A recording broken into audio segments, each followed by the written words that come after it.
So you think you've got problems? Homeowners in Japan may need to check their building's structural integrity. Environment Ministry officials have released data showing unprecedented subsidence since the March 11th earthquake. The officials said following the quake, nearly 6,000 square kilometers of land sank by more than 2 centimeters. That's 1,000 times the previous year's figure and the highest since records began in 1978. About half the 30 areas in 20 prefectures were recorded as sinking enough to impact on building stability. Ministry officials reported Kessenuma in Miyagi Prefecture sank the most by 73.8 centimeters.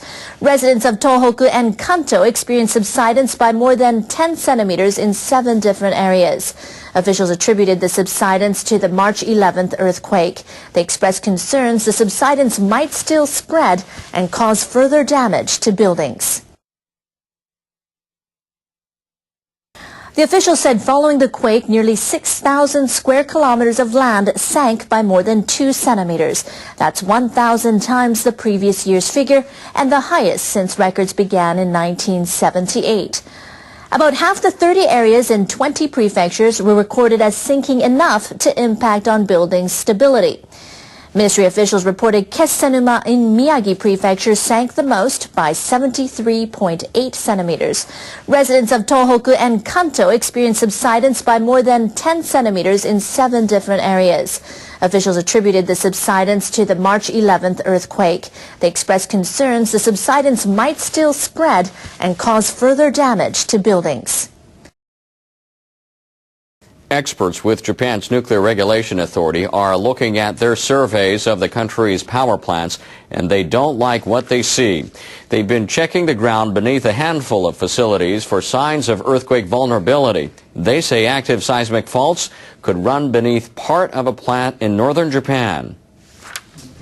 NRA experts met to evaluate the results of a survey they carried out earlier this month at the Higashidori nuclear plant. They agreed 2 faults in the compound are most likely active. They also said they can't accept the operator's contention that groundwater caused a shift in the layers of the earth. The experts will hear from representatives of Tohoku Electric next week and then reach their conclusion.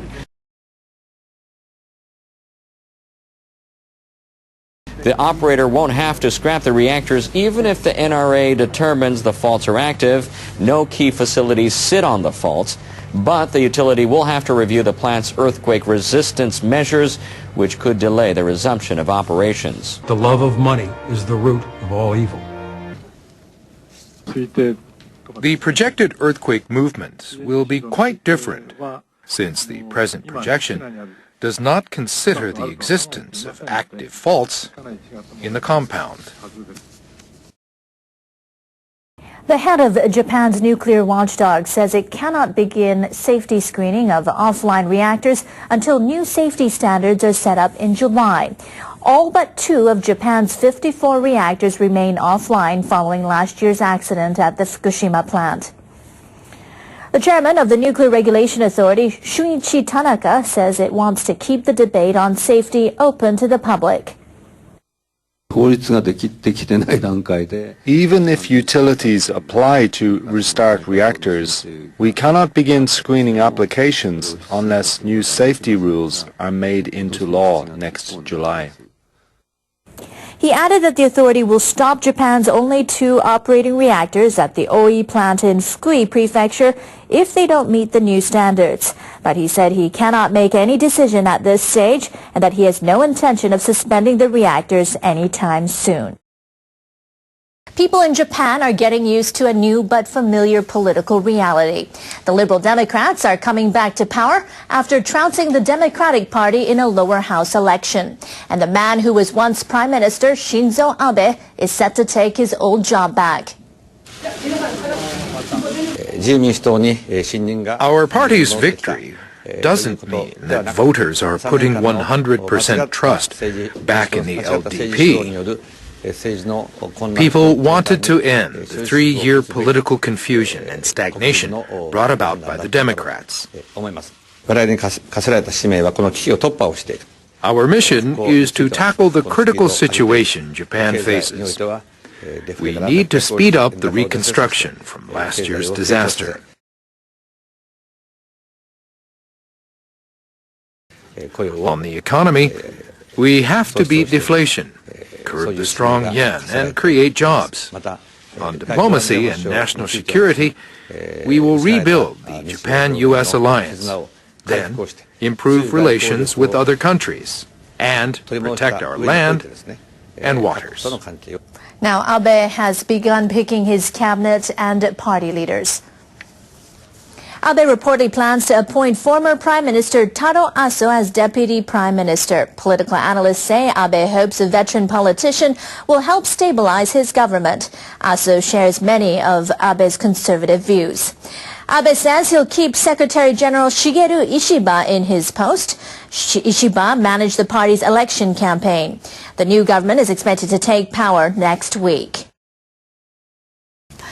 Germany decided to go non-nuclear in the wake of last year's Fukushima disaster. The country's government says the shift to renewable energy sources is going smoothly.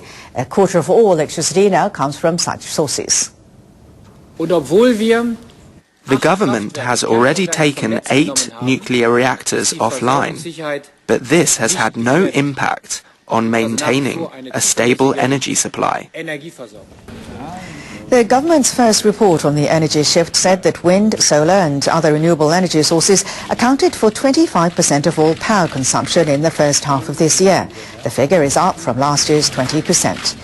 The report attributes to the increase to a drop in power consumption as a result of an energy conservation drive. Electricity bills are set to rise next month by an estimated $120 per household. The public is opposed to the heavier burden, but government leaders intend to push forward with their plan to abolish all nuclear reactors by 2022. A floating pier has been washed ashore in the U.S. state of Washington, apparently having drifted from Japan after the massive tsunami hit the country in March of last year. A U.S. Coast Guard helicopter spotted the 9-meter concrete pier on the shore of the Olympic Peninsula. Bad weather has prevented a close study. No signs or letters have been confirmed on the structure. A floating pier from Japan's northeastern prefecture of Aomori was found on the Oregon coast in June. It was later demolished by the state government. Japan's Environment Ministry says ocean currents are likely to deliver 33,000 tons of tsunami debris to the Pacific coast of North America by June of next year.